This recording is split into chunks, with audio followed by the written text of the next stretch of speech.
buat Anda yang usianya di atas 55 tahun atau yang punya orang tua yang lagi puasa, tolong dengarkan ini baik-baik.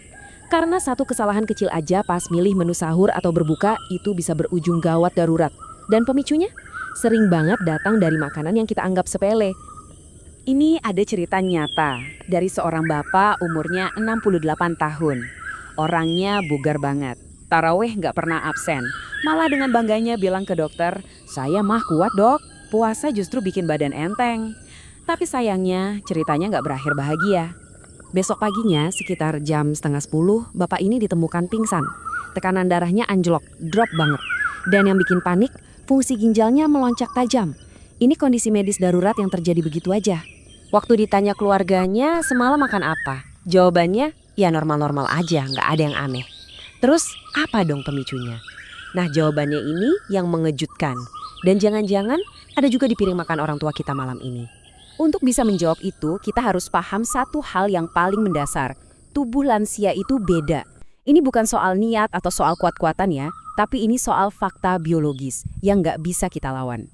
Coba lihat bedanya. Tubuh kita di usia 30-an itu ibarat handphone baru, baterainya 100%. Nah, di atas usia 60, baterainya itu mungkin udah tinggal 50-60%. Cadangan cairannya lebih gampang habis, dan yang paling krusial nih, fungsi ginjal. Si pabrik penyaring racun di tubuh itu kerjanya bisa turun sampai setengahnya loh. Artinya, kemampuan tubuh mereka buat nanggung beban puasa itu udah jauh berbeda. Nah, karena baterainya udah beda, kita harus tahu apa aja sih beban berat ini. Ada makanan-makanan tertentu yang jadi musuh besar buat lansia pas puasa. Yuk kita bedah satu persatu. Tepatnya, ada 7 jenis makanan pemicu. Dan ironisnya, banyak diantaranya itu menu favorit kita sehari-hari.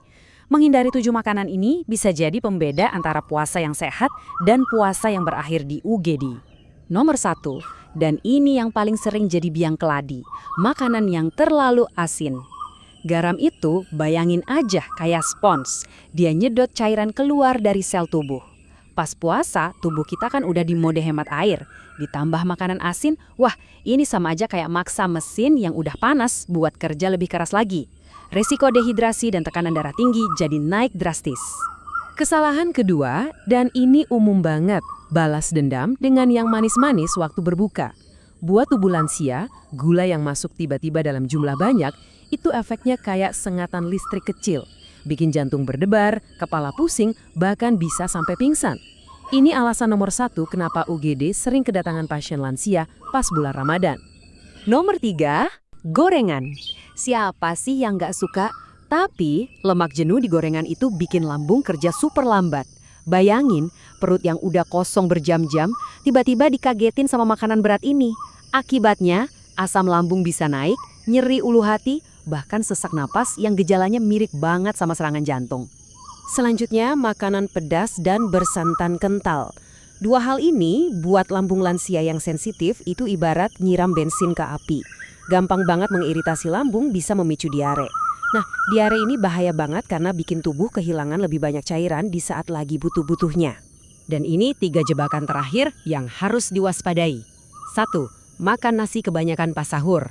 Bukannya bikin kuat seharian, malah bikin lemes dan pusing sekitar jam 10 pagi gara-gara gula darahnya anjlok. 2. Kopi dan teh kental. Sifatnya diuretik, artinya malah nguras cairan dari tubuh. 3. Makanan instan. Ini penuh sama garam siluman yang jadi beban super berat buat ginjal. Oke, kita udah tahu apa aja yang harus dihindari. Sekarang bagian yang paling penting, solusinya gimana? Gimana sih cara makan yang benar biar puasa para orang tua kita ini aman dan berkah? Ini dia panduannya. Coba deh ingat 4 prinsip ini. Tujuannya bukan kenyang sampai begah, tapi stabil. Pilih makanan yang ringan buat perut, bukan yang berat. Porsinya cukup aja, jangan berlebihan. Dan yang paling krusial, makannya bertahap, jangan langsung diserbu sekaligus. Ini kuncinya. Untuk sahur, piring yang ideal itu isinya seimbang. Ada karbohidrat secukupnya buat bensin, protein ringan biar gak gampang lapar, plus sayur berkuah buat nambah cairan. Nah, cara minumnya juga ada triknya loh. Jangan langsung 3 gelas sekaligus, tapi dicicil. 1 gelas pas bangun tidur, 1 gelas setelah makan, dan 1 gelas lagi pas mau imsak. Ini bantu tubuh menyerap airnya jadi lebih maksimal. Kalau buat berbuka, prosesnya harus pelan-pelan biar tubuh nggak kaget. Langkah pertama, mulai dengan yang paling ringan. Air putih, kurma 1 atau 2 biji. Terus, langkah kedua, jeda dulu. Jeda 15 menit ini penting banget. Anggap aja kayak pemanasan mesin sebelum digas. Jangan pernah di-skip. Baru setelah itu masuk ke makan utama. Sekarang kita sampai di bagian yang paling serius. Karena menjaga kesehatan orang tua kita itu bukan soal adu guak, tapi soal kenal sama resiko. Ada kondisi-kondisi tertentu di mana kalau puasa dipaksakan justru bisa membahayakan jiwa. Tolong perhatikan baik-baik. Kalau orang tua Anda punya salah satu dari 4 kondisi ini, masalah ginjal, diabetes yang gak stabil, pernah kena serangan jantung, atau punya mah kronis yang parah, maka puasa tanpa pengawasan dokter itu sama aja kayak berjudi. Mohon jangan ambil risiko itu. Ini mengingatkan kita pada prinsip dasar ya, baik dalam agama maupun kedokteran. Tujuannya sama, menjaga keselamatan jiwa itu nomor 1. Ibadah itu mulia, dan merawat tubuh yang diamanahkan Tuhan supaya tetap sehat, itu juga bagian dari ibadah. Saya mau tutup dengan kutipan dari dokter yang menangani kasus Bapak di awal tadi. Kalimat ini merangkum semuanya dengan sempurna. Pertanyaan yang harus kita ajukan sekarang bukan lagi, orang tua saya kuat nggak ya? Tapi, puasa ini aman nggak ya buat kondisi mereka? Jadi, setelah tahu semua ini, yuk kita coba lihat lagi piring makan di rumah malam ini.